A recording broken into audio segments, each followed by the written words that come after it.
इस खबर के प्रायोजक है डॉक्टर अनुष्का विधि महाविद्यालय। कानून के क्षेत्र में बनाए अपना मुकाम। प्रतापनगर, नियर ट्रांसपोर्ट नगर, एयरपोर्ट रोड, उदयपुर।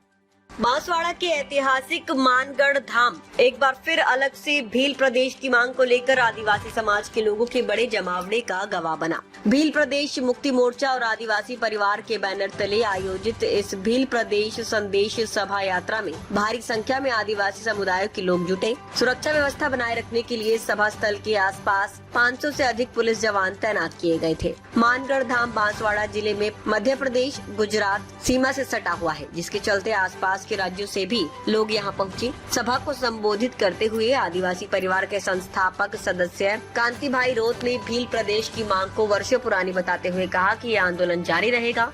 उन्होंने डूंगरपुर की कांकरी डूंगरी में हुए आंदोलन का जिक्र करते हुए इसे भी भील प्रदेश के लिए संघर्ष का हिस्सा बताया। रौत ने कहा कि ये दूसरी आजादी का आंदोलन है। उन्होंने दावा किया कि 1947 तक वे आजाद थे, लेकिन फिर शासन प्रशासन ने उन्हें बंधन में डाल दिया और अब उन्हें दोबारा आजादी के लिए शासन प्रशासन में जाना होगा। राजस्थान, मध्य प्रदेश, गुजरात और महाराष्ट्र के कुल 49 जिलों को मिलाकर एक नया भील प्रदेश बनाने की मांग आदिवासी समाज द्वारा वर्षों से की जा रही है। सभा में विभिन्न राज्यों से आए लोगों ने हिस्सा लिया। इस दौरान मंच पर आदिवासी लोक गीत संगीत की भी प्रस्तुति दी गई, जिसने सभा में एक सांस्कृतिक रंग खोला। बांसवाड़ा डूंगरपुर से बीएपी सांसद राजकुमार रोत ने भी सोशल मीडिया पर भील प्रदेश का नक्शा जारी किया था।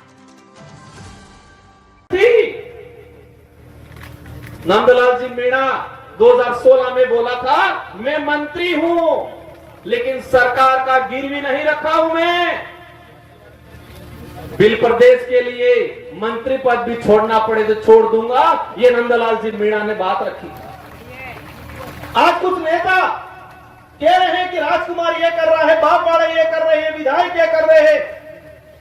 हम कुछ नहीं कर रहे हैं, हम तो हमारे पुरखों का जो अधूरा सपना था उस सपने को साकार करने का काम कर रहे हैं। बात करते हैं राजस्थान का गौरव आदिवासी समुदाय के बिना, उनके बलिदान के बिना अधूरा है।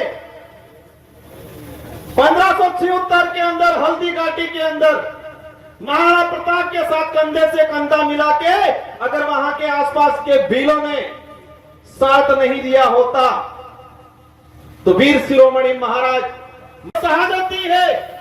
उन शहादत को सम्मान दिलाने का काम कर रहे हैं हम लोग।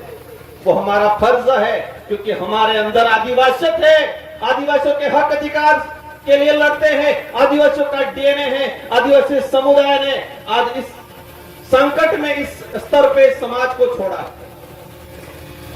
कल देखा होगा एक बड़े भाजपा के नेता कह रहे थे कि गौरवशाली राजस्थान के इतिहास को राजकुमार रोत ने भील प्रदेश का नक्शा जारी करके गौरवशाली राजस्थान के इतिहास को तोड़ने का काम किया है, कलंक लगाने का काम किया है। भील प्रदेश का नक्शा मैंने जारी नहीं किया है।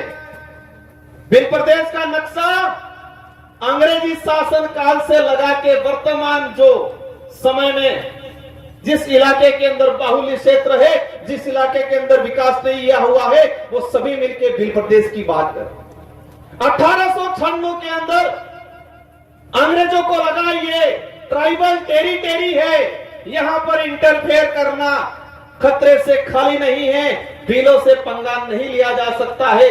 इसलिए उन्होंने 1896 के अंदर भील प्रदेश कंट्री के नाम से नक्शा जारी किया। मैं चाहूंगा कि मैं मेरी जबान को गिराना नहीं चाहता उनका नाम लेके। क्या बोल रहे हैं कि राजकुमार रोत पे राजद्रोह का मुकदमा दर्ज होना चाहिए, ये बोल रहे हैं ये लोग। किस बात के लिए बोल रहे हैं कि उसने कंट्री का नक्शा जारी किया। आप तो प्रोफेसर हो, आप तो अधिकारी हो कि नेता बने हो। कंट्री का अर्थ होता है एरिया, क्षेत्र होता है, न कि देश होता है। अंग्रेजी शासन व्यवस्था में, उसके बाद उससे पहले राजा रजवाड़ी व्यवस्था में जितना जो रियासत काल के इलाके होते थे उसको अंग्रेजी शासन व्यवस्था के लोग अधिकतर। आज का जो कार्यक्रम है वो 1913 के अंदर जो गोविंद गुरु महाराज के नेतृत्व में लगभग 1500 आदिवासी शहीद हुए थे। इन शहीद हुए आदिवासियों की जो उस समय डिमांड थी कि अलग से भील प्रांत बनाया जाए, लेकिन इतिहासकारों ने अलग से भील प्रांत की जो मांग को एक भक्ति आंदोलन के रूप में शो कर दिया सिर्फ, लेकिन ये जो भील प्रदेश की जो अलग से डिमांड थी इतिहासकारों ने दबा दिया गया है। आज की युवा पीढ़ी जागरूक होती है और ये भील प्रदेश की जो मांग है वो तेजी से बढ़ती है।